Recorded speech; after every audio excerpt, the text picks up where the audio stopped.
कोण होता तो? कोण?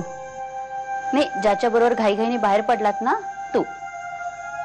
हा, ते आमचे गणिताचे जोशी सर आहेत ना, त्यांचा मेवणा तो. इन्व्हेस्टमेंट कन्सल्टंट आहे. मग तुमच्याकडे काय काम त्याचं?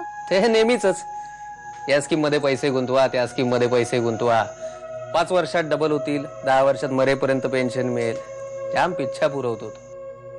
अगं काय माहितीये का, तू तिथे फराळाचं काम काढले, त्याला आत घेतला असता तर 1 कप चहासाठी उठावं लागलं असतं तुला.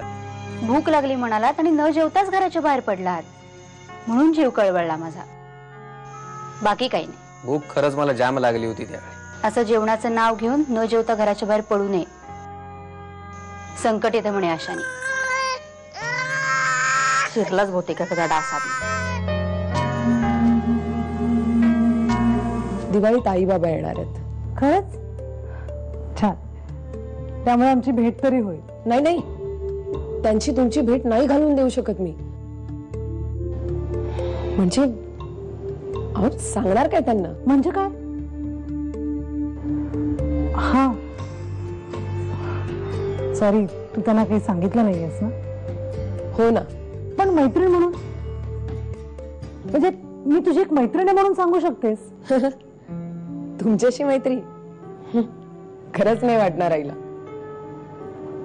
का ग? अहो म्हणजे तुम्ही लोक केवढे मोठे, मी म्हणजे अगदी चिल्लर आहे तुमच्या समोर. आपली मैत्री कशी होणार ना? असं काही नसतं ग. आज मीच आशा घेऊन तुझ्या दारात येते ना 25 वेळा. इतकी वर्ष आईंनी मला जपलं. आज त्यांचं वय झालंय, आता मी त्यांना जपणार. तू निश्चिंत मनाने जा. मी पूर्ण काळजी घेईन त्यांची. काहीही करेन त्यांच्यासाठी. नाही, काही होऊ देत, पण ह्या वेळेला दिवाळीला मी आई बाबांना बोलवणार नाही. का? अरे या येडछाप नमिताचा काय भरोसा आहे का? आईन दिवाळीत टपकली ना तर लोचा होईल माझा. आई बाबांना काय सांगणार आहेस? ते बघेन रे मी. फार काय अवघड नाहीये. नाही तर मीच जाऊन येईल बदलापूरला. चायला खटखटच नको. शेट यार, आशू हवी होती इथे. आशू,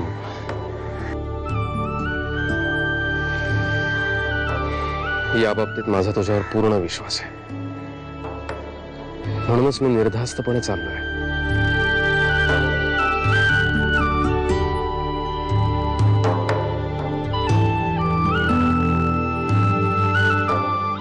तू पण जरा ढील आहे जा पुष्क्या. अरे तुझं ऑस्ट्रेलियाचं फ्लाईट हे रात्री 3 वाजता लँड झालंय ना, आणि तू आत्ता येतोयस? या मॅडमना दर 11 महिन्यांनी जागा बदलायची असते. फोन केला तर उचलतही नाही. हे मस्त. आता ना तू मस्तपैकी झोप काढ. झोप झाल्यानंतर मस्तपैकी जेव आणि मग कोल्हापूरची गाडी पकड. थँक्यू यार. ए पण हिरोईन ऐक, तुझा ऍड्रेस आहे ना आपल्या सगळ्या फ्रेंड्सना पाठव हा. अरे रात्री बेरात्री लँडिंग झाल्यावर लॉजिंग अँड बोर्डिंगची उत्तम सोय. तो विनोद काल परवा घरी गेला होता आमच्या. घरी?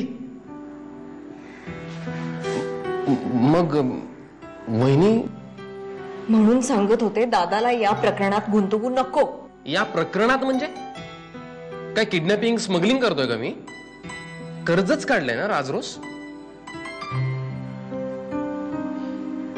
बर मग वहिनीला कळलं? नाही, दादा त्याला खाली घेऊन गेला होता. वहिनीला संशय आला असं काहीतरी सांगत होता तो. गेला कशाला होता घरी? तसं काही विशेष नव्हतं म्हणे, पण दादा लपवतही असेल माझ्यापासून. आशू, म्हणजे तुला ठोस काही माहिती नाहीये. उगाच संकटाची कल्पना करून तू टेन्शन घेतेस. मी काय मूर्ख आहे का? उगाच टेन्शन घेतेय का? ओके ओके ओके, मी बोलतो त्याच्याशी.